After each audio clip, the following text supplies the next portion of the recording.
Fibroid embolization is a non-surgical treatment that shrinks the fibroid, controls the symptoms, preserves the uterus without any surgical cuts or scars.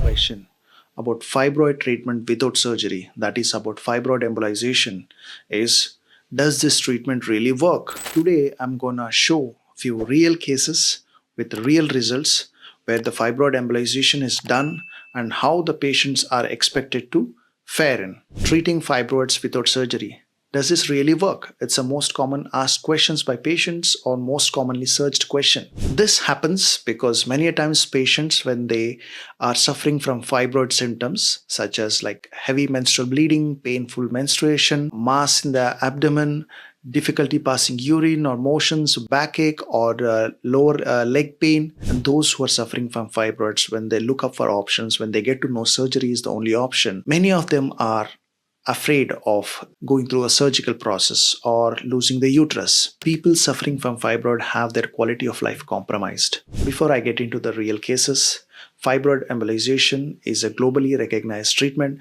recommended by many international societies like Society of Interventional Radiology.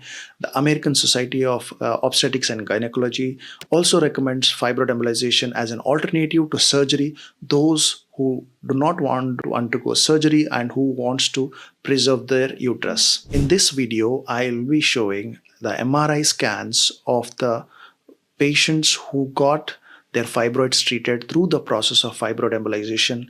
Pre-procedure, how big were the fibroids, how many fibroids were there, and what happened to their symptoms, and post-procedure MRI images. So that clarifies the doubt in many whether this particular fibroid embolization treatment really works. This particular patient had multiple fibroids. She had significant menstrual bleeding, severe pain during menses, and wherever she went in, the option given to was removal of the uterus, that is hysterectomy.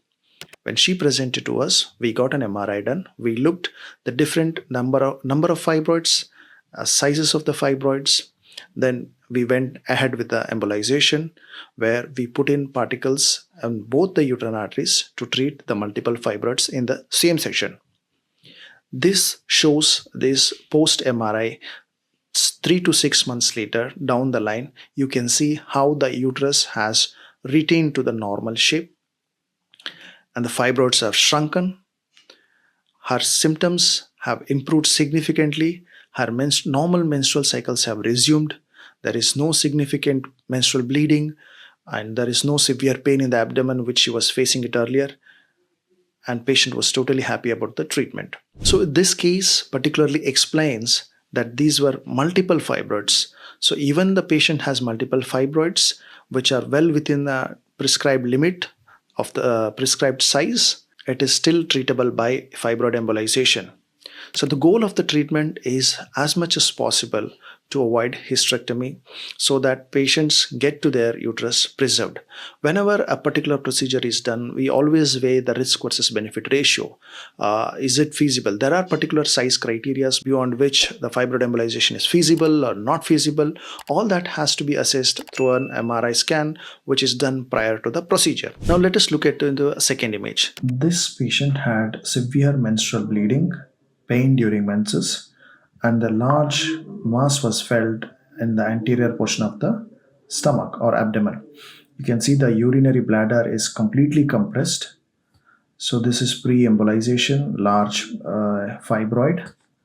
And after once we have done embolization of the fibroid on both the sides, you can see earlier a large fibroid sitting and compressing. Now the fibroid has shrunken, complete necrosis of the fibroid, the bladder has expanded, uterus has come back to normal size. She had complete relief from the symptoms. This is another image where you can see a large fibroid compressing the urinary bladder. Here you can see the fibroid shows complete necrosis, good reduction of the volume, good reduction of the symptoms. Who presented with a large fibroid where she was feeling the bulkiness in the abdomen. She had significant menstrual bleeding symptoms, cramps, and she was recommended for a hysterectomy given the nature of multiple fibroids and a distorted uterus. She came to us, we went ahead with the fibroid embolization. Post embolization, you can see there is complete necrosis of the fibroid. The uterus has retained its shape, and as you see, the prior to the embolization, there is complete enhancement of the fibroids. Here complete necrosis. In a way, her symptoms was addressed, and she could avoid hysterectomy.